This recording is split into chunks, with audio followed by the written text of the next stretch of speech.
الحمد لله رب العالمين والصلاة والسلام على سيد الأنبياء والمرسلين أما بعد فأعوذ بالله من الشيطان الرجيم بسم الله الرحمن الرحيم وَإِذْ نَجَّيْنَاكُمْ مِنْ آلِ فِرْعَوْنَ يَسُومُونَكُمْ سُوءَ الْعَذَابِ يُذَبِّحُونَ أَبْنَاءَكُمْ وَيَسْتَحْيُونَ نِسَاءَكُمْ وَفِي ذَلِكُمْ بَلَاءٌ مِّن رَّبِّكُمْ عَظِيمٌ صدق اللہ مولانا العلی العظیم وبلغنا رسولہ النبی الامین المطیع الرفیع الرحیم ونحن على ذلك لمن الشاهدين والشاكرين والحمد لله رب العالمين رب اشرح لي صدري ويسر لي امري واحلل عقدة من لساني يفقهوا قولي رب يسر ولا تعسر وتمم بالخير ربي زدني علما حسبنا الله ونعم الوكيل نعم المولى ونعم النصير سبحان اللہ وبحمدہ سبحان اللہ العظیم وبحمدہ استغفر اللہ۔ گنج بخش فیض عالم مظہر نور خدا ناقصارہ پیر کامل کاملارہ رہنما غوث اعظم بغن بے سر و سامہ مدد قبلہ دی مدد کعبہ ایماں مدد۔ کتب و حدیث میں درود و سلام پڑھنے کے بے شمار فضائل و برکات بیان کیے گئے ہیں۔ اللہ کی رسول سرور کائنات فخر موجودات سیاح افلاک صلی اللہ تعالی علیہ وآلہ وسلم کا فرمان رحمت نشان ہے کہ جو شخص مجھ پر ایک مرتبہ درود پاک پڑھتا ہے تو اللہ تعالیٰ اس پر 10 رحمتیں نازل فرماتا ہے۔ پھر حضور فرماتے ہیں کہ جو شخص مجھ پر 10 مرتبہ درود پاک پڑھتا ہے تو اللہ تعالیٰ اس پر 100 رحمتیں نازل فرماتا ہے۔ پھر حضور فرماتے ہیں کہ جو شخص مجھ پر 100 مرتبہ درود پاک پڑھتا ہے تو اللہ تعالیٰ اس کی دونوں آنکھوں کے بیچ میں یہ بات لکھ دیتا ہے کہ یہ بندہ نفاق اور جہنم کی آگ سے آزاد کر دیا گیا۔ درود پاک پڑھنے سے جہنم سے آزادی ملتی ہے، اور جب جہنم سے آزادی ملے گی تو جنت میں داخلہ بھی ملے گا۔ انسان جہنم میں نہیں جائے گا تو جنت میں جائے گا، اور اگر جنت میں نہیں جائے گا تو جہنم میں جائے گا۔ کسی بھی انسان کے دل میں رائی کے دانے کے برابر بھی اگر ایمان ہوگا قیامت والے دن تک تو اس کا آخری ٹھکانہ جنت ہوگا۔ لیکن دنیا کی تمام تر عبادات و ریاضات کرنے کے باوجود بھی اگر مرتے وقت ایمان سلامت نہ رہا تو ساری عبادات و ریاضات برباد ہو جائیں گی۔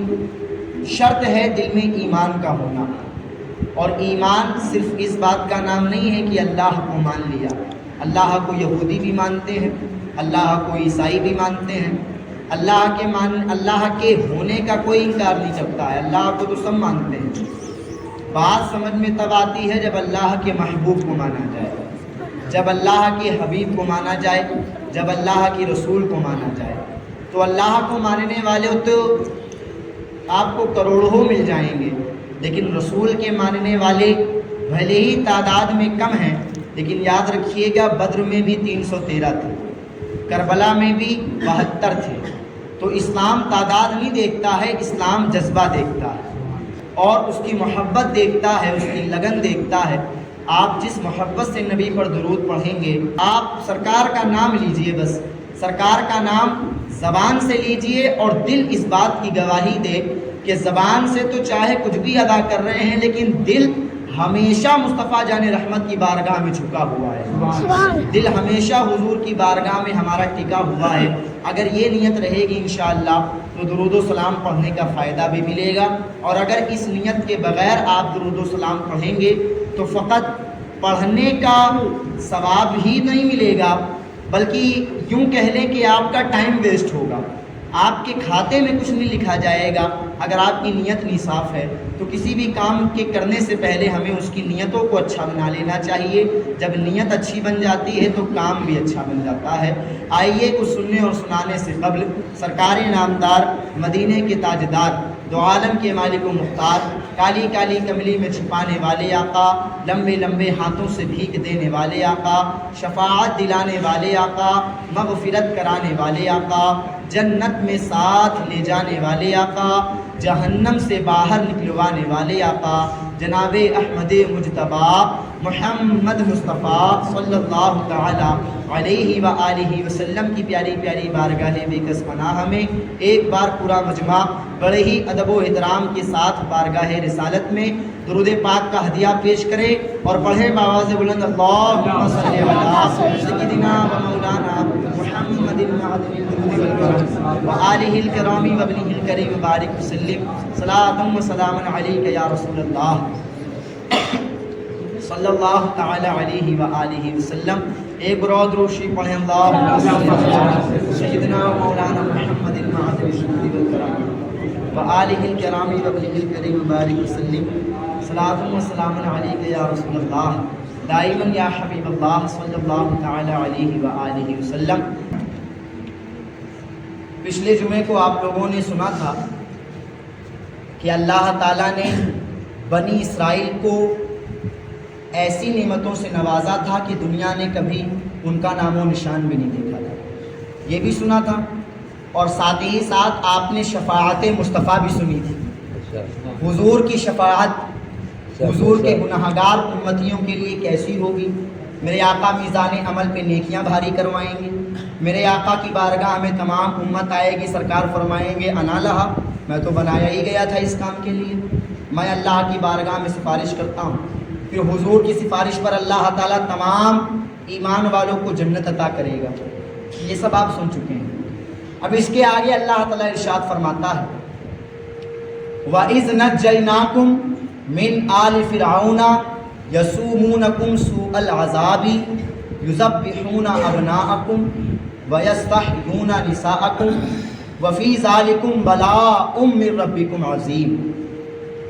اللہ تعالیٰ نے فرمایا بنی اسرائیل سے کہ اے بنی اسرائیل یاد کرو جب فرعون تم پر ظلم کرتا تھا اور فرعون تمہارے بیٹوں کو مار ڈالتا تھا، تمہاری بیٹیوں کو چھوڑ دیتا تھا، تو ہم نے فرعون سے تمہیں نجات بخشی تھی.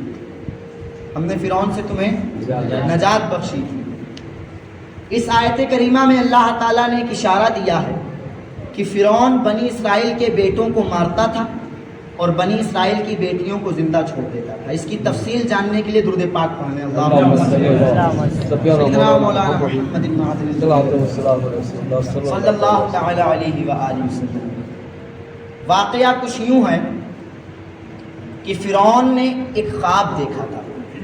فرعون نے ایک خواب دیکھا تھا.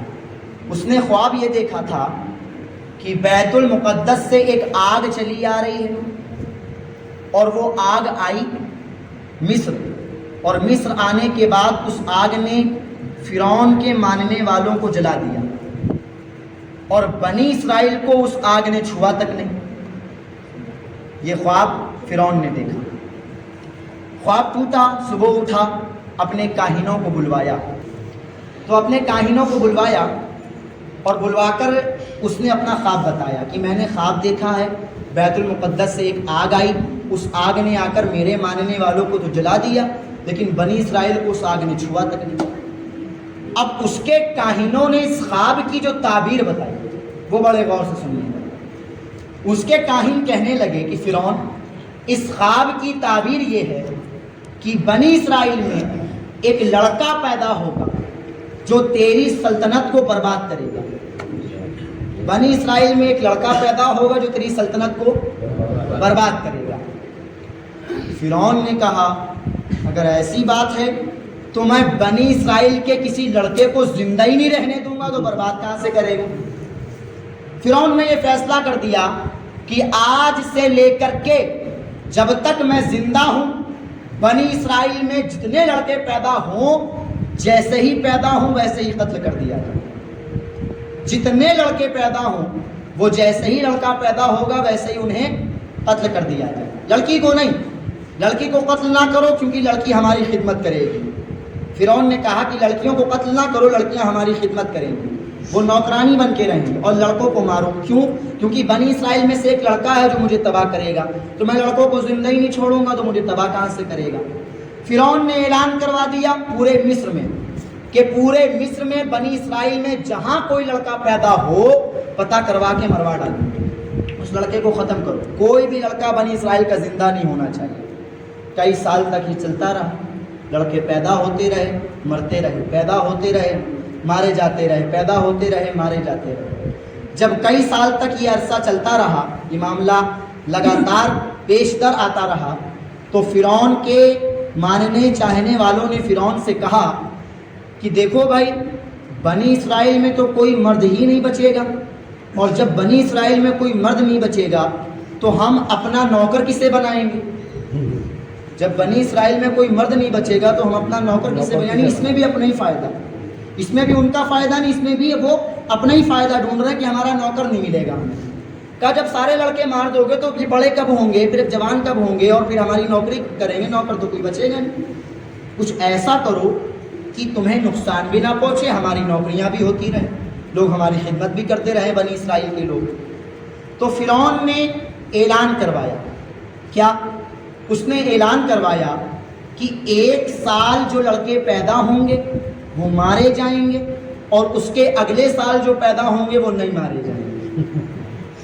یعنی 1 سال کی پیداوار ماری جائے گی اور 1 سال کی پیداوار نہیں ماری جائے گی. یعنی 2025 میں کوئی لڑکا پیدا ہو رہا ہے تو وہ نہیں مارا جائے گا، اور 2026 میں جو پیدا ہوگا وہ مارا جائے گا. یعنی 1 سال الٹرنیٹ کر کے، 1 سال در 1 سال، 1 سال مارے گئے، 1 سال نہیں مارے گئے، 1 سال مارے گئے، 1 سال نہیں مارے گئے، 1 سال مارے گئے، 1 سال نہیں مارے گئے. اس نے یہ کروا دیا کہ چلو جس سال نہیں مارے جائیں گے اس سال جو لڑکے پیدا ہوں گے وہ ہمارے خدمت گزار بن جائیں گے.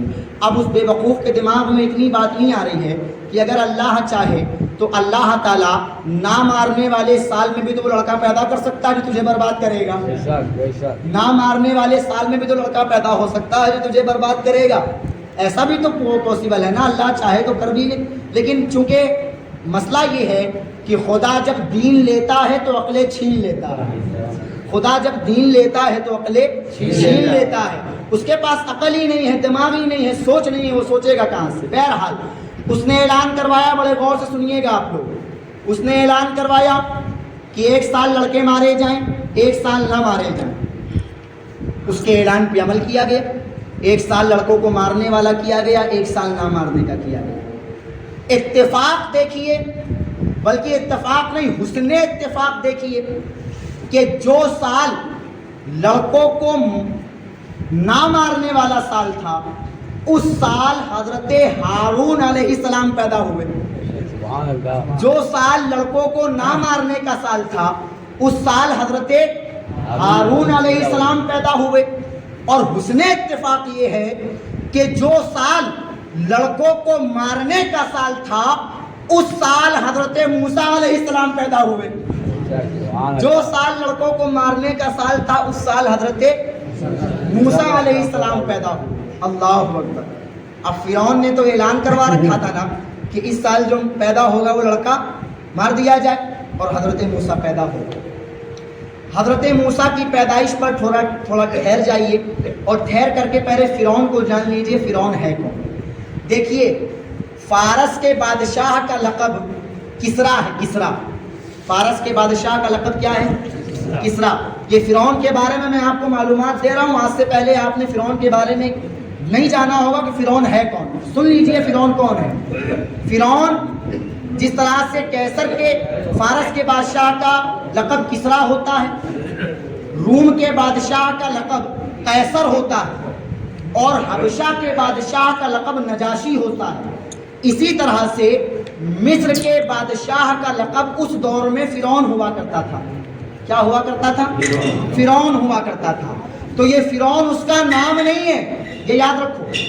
یہ فرعون اس کا نام نہیں ہے، یہ اس کا لقب ہے. یہ اس کا کیا ہے؟ لقب ہے. لقب. اس دور کے بادشاہوں کو فرعون کہا جاتا تھا، تو یہ اس کا لقب ہے. اور اس کا نام کیا ہے؟ فرعون کا نام ہے ولید بن مصعب بن ریان. ولید بن مصعب بن ریان یہ اس کا نام ہے. ولید بن مصعب بن ریان یہ اس کا نام ہے اور اس کا لقب ہے فرعون, اور اس نے بڑی تباہی مچائی. اب آگے چلیے, حضرت موسیٰ علیہ السلام پیدا ہوئے. حضرت موسیٰ علیہ السلام کی جو ماں تھی ان کا نام تھا یوحانس. حضرت یوحانس, زور سے بولو, حضرت یوحانس رضی اللہ تعالیٰ عنہ, یہ حضرت موسیٰ کی والدہ ہے. حضرت موسیٰ کی والدہ کے گھر میں جب بیٹا پیدا ہوا, یعنی حضرت موسیٰ کی ولادت ہوئی, تو حضرت موسیٰ کی والدہ بڑی پریشان ہو گئی کہ یہ سال تو مارنے والا سال ہے, یہ سال تو قتل کا سال ہے, اور میرا بچہ چونکہ لڑکی پیدا ہوتی کوئی دقت ہی نہ ہوتی, لڑکی پیدا ہوتی تو کوئی مسئلہ ہی نہ ہوتا, لیکن چونکہ لڑکا پیدا ہو گیا ہے اور فرعون نے اعلان کروایا کہ اس سال لڑکے مارے جائیں گے تو میرا بھی لڑکا مارا جائے گا. لیکن اللہ اکبر, جن کے ساتھ خدا ہوتا ہے نا ان کو گھبرانے کی ضرورت نہیں ہوتی ہے. قرآن شریف میں اللہ تعالیٰ نے فرمایا کہ ہم نے موسیٰ کی ماں کے دل پر الہام نازل کیا اور موسیٰ کی ماں سے فرمایا کہ اے ام موسیٰ, اے موسیٰ کی ماں, گھبراؤ نہیں, تمہارے لڑکے کا کوئی بال بھی باقا نہیں کر پائے گا, تمہارے لڑکے کا کوئی بال تک باقا نہیں کر پائے گا. حضرت موسیٰ کی والدہ نے سوچا یہ کیسے ہوگا؟ اللہ تعالیٰ نے فرمایا اگر تمہیں ڈر لگے تو تم کیا کرنا, ایک ٹوکری میں, ایک صندوق میں اپنے بیٹے کو بند کرنا اور اسے دریائے نیل میں چھوڑ دینا, اسے دریائے نیل میں چھوڑ دینا. حضرت موسیٰ علیہ السلام کی والدہ نے ایسے کیا. حضرت موسیٰ علیہ السلام کی والدہ حضرت موسیٰ علیہ السلام کی پیدائش پر بڑی پریشان تھی کہ اب میرے بیٹے کا بنے گا کیا. اللہ تعالیٰ نے آپ کو تسلی دی, آپ کے دل پر الہام نازل فرمایا, گھبراؤ نہیں, پریشان نہ ہو, ایسا ایسا کرو. حضرت موسیٰ کی ماں نے حضرت موسیٰ علیہ السلام کو صندوق میں بند کیا, اور صندوق میں بند کرنے کے بعد حضرت موسیٰ علیہ السلام کو صندوق میں بند کر کے دریا میں چھوڑ دیا, دریا میں چھوڑ دیا. رات کے وقت, رات کے اندھیرے میں دریا میں چھوڑ دیا تاکہ کوئی دیکھ نہ پائے, کسی کو پتہ نہ چلے کہ یہ موسیٰ کی ماں کیا کر رہی ہے, یہ یوحانس کیا کر رہی ہے. رات کے اندھیرے میں آپ نے حضرت موسیٰ کو بند کیا اور بند کر کے دریا میں چھوڑا. دریا میں چھوڑنے کے بعد حضرت موسیٰ اسی سال تو پیدا ہوئے ہیں نا, اسی سال تو پیدا ہوئے, یعنی جس سال دریا میں چھوڑے جا رہے ہیں اسی سال تو پیدا ہوئے ہیں نا. تو حضرت موسیٰ کی عمر 1 سال مانی جائے گی. اس وقت ہم بیان کر رہے ہیں تو اس وقت ان کی عمر 1 سال مانی جائے گی نا, کہ وہ پیدا ہوئے تو وہ 1 سال کے تھے. لیکن آگے سنتے چلو ہوا کیا. حضرت موسیٰ علیہ السلام کو صندوق میں بند کر کے دریا میں چھوڑا گیا. رات کے وقت صندوق بہتا گیا, بہتا گیا, بہتا گیا, بہتا گیا. صبح ہوتے ہوتے وہ صندوق کہاں پر رکا؟ جہاں پر فرعون کا محل دریا سے اٹیچ تھا, وہ صندوق وہاں پر جا کر کے رکا. وہ صندوق فرعون کے محل کے پاس جا کر کے رکا. فرعون کے محل کے پیچھے کی طرف دریا تھا اور زینہ بنا ہوا تھا. فرعون اپنی بیوی حضرت آسیہ کے ساتھ بیٹھتا تھا اور بیٹھ کر گپ شپ کرتا تھا, باتیں کرتا تھا. شام کے وقت, صبح کے وقت, دوپہر کے وقت, جب اس کو وقت ملتا وہ وہیں پر بیٹھا ہوا تھا. اور اس کی اہلیہ حضرت آسیہ رضی اللہ تعالیٰ عنہا بھی وہیں پر تشریف فرما تھی. وہ ٹوکری بہتی بہتی آئی, اس ٹوکری کو حضرت آسیہ نے اٹھایا. اٹھانے کے بعد دیکھا تو ایک خوبصورت حسین و جمیل بچہ اپنے انگوٹھے سے دودھ چوستا ہوا ان کو نظر آیا. ایک حسین و جمیل خوبصورت بچہ انگوٹھا منہ میں لگائے آپ کو نظر آیا, اور نہایت دمکتا چمکتا چہرہ آپ کو نظر آیا. حضرت آسیہ نے فرعون سے کہا کہ فرعون, ہم لوگ اس بچے کو ایڈاپٹ نہ کر لیں, ہم لوگ اس بچے کو نہ لے لیں, یعنی اس کو خرید نہ لیں, یعنی اس کے ماں باپ ہم لوگ نہ بن جائیں. فرعون نے کہا نہیں, ایسا قطعی نہ کرنا, کہیں یہ وہی بچہ تو نہیں ہے جو مجھے برباد کرے گا, کہیں یہ وہی بچہ تو نہیں ہے جو مجھے برباد کرے گا.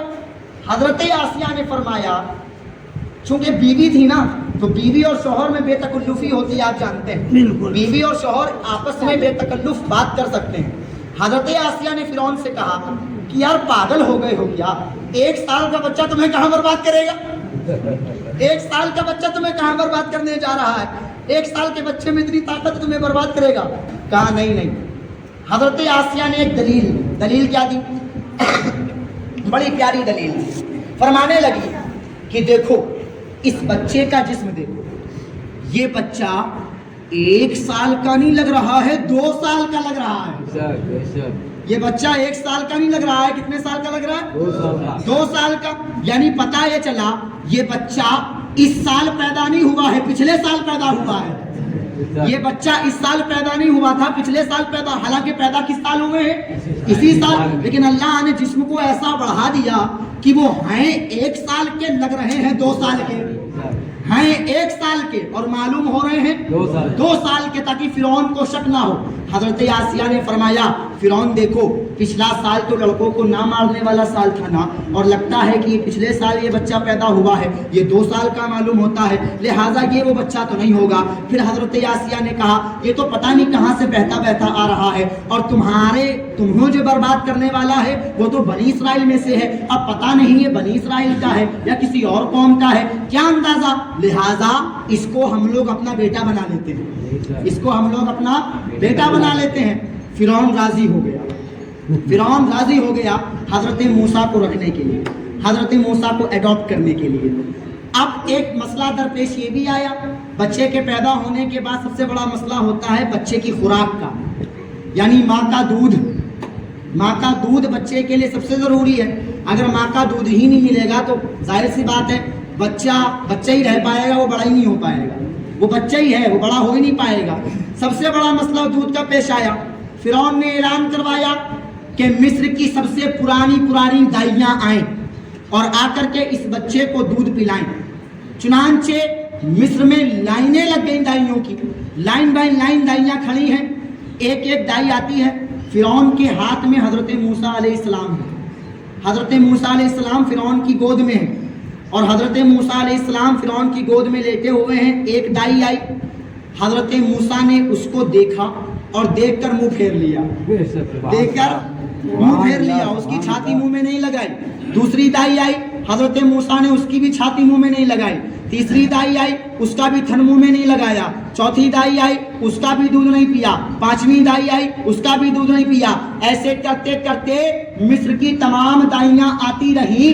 حضرت موسیٰ نے کسی کا دودھ پینا گوارا ہی نہیں کیا، کسی کا دودھ پینا گوارا نہیں کیا. کیوں جانتے ہو وجہ کیا ہے؟ وجہ یہ ہے کہ انسان جو کھاتا ہے وہی بولتا ہے.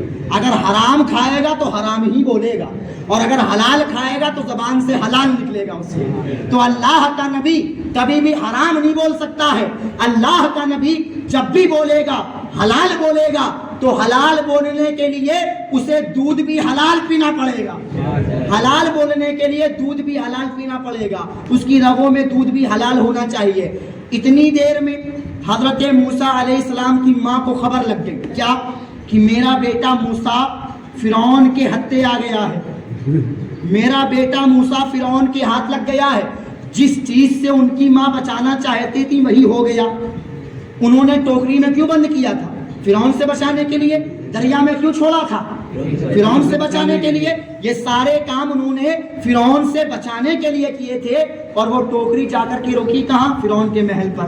یعنی جس کام سے وہ بچنا چاہ رہی تھی وہی کام ان کے ساتھ ہو گیا. حضرت موسیٰ کی ماں کو خبر لگی کہ میرا بیٹا فرعون کے ہاتھ لگ گیا ہے. حضرت موسیٰ کی ماں کی ممتا جاگ اٹھی. حضرت موسیٰ کی ماں نے سوچا میں ابھی جاتی ہوں محل اور جا کر کے بتا دیتی ہوں کہ یہ میرا بیٹا ہے، میں نے اسے ٹوکری میں بند کیا تھا، میں نے اسے دریا میں چھوڑا تھا، مجھے میرا بیٹا واپس دے دو. اتنی دیر میں آپ سوچ رہی تھی کہ اللہ تعالیٰ نے دوبارہ دل پہ الہام نازل کیا کہ اے موسیٰ کی ماں ایسا ہرگز نہ کرنا، وہاں جا کر بتانا نہیں کہ یہ تمہارا بیٹا ہے. اگر تم یہ بتا دو گی کہ یہ تمہارا بیٹا ہے تو فرعون تمہارے بیٹے کو چھوڑے گا نہیں، مار ڈالے گا. فرعون تمہارے بیٹے کو چھوڑے گا نہیں، مار ڈالے گا. حضرت موسیٰ کی ماں کو تسلی دی اللہ تعالیٰ نے. حضرت موسیٰ کی ماں رک گئیں، ورنہ اگر اللہ تعالیٰ فرماتا ہے اگر ہم موسیٰ کی ماں کو تسلی نہ دیتے تو موسیٰ کی ماں اپنی ممتا میں جا کر ہائے میرا بیٹا، ہائے میرا بیٹا، ہائے میرا بیٹا. یہ اللہ کا کرم ہے کہ اللہ نے ان کی ماں کے دل پہ الہام نازل کیا. حضرت موسیٰ علیہ السلام کی ماں کو خبر لگی. حضرت موسیٰ کی ماں نے ان کی بہن حضرت مریم کو بھیجا، کہا جاؤ محل جاؤ اور جا کر کے دیکھو میرے بیٹے کا کیا حال ہے، جا کر کے دیکھو میرا بیٹا کیا کر رہا ہے۔ حضرت موسیٰ کی بہن حضرت مریم رضی اللہ تعالیٰ عنہا محل کے اندر آئیں، آ کر کے دیکھتی کیا ہے کہ ایک کے بعد ایک دائیاں آتی ہیں، دودھ پلاتی ہیں، مگر میرا بھائی کسی کا دودھ پینے کا نام نہیں لے رہا ہے، میرا بھائی کسی کا دودھ نہیں پی رہا ہے۔ اتنی دیر میں حضرت مریم سلام اللہ علیہا فرماتی ہیں فرعون سے کہ اے فرعون، کیا میں تمہیں ایسی عورت کا پتہ نہ بتاؤں جو تمہارے اس لڑکے کو دودھ پلا دے؟ کیا تمہیں ایک ایسی عورت کے بارے میں نہ بتاؤں جو تمہارے لڑکے کو دودھ پلا دے؟ کہا بتاؤ وہ کون ہے؟ کہا میری ماں، میں اپنی ماں کو بلا کر کے لاتی ہوں۔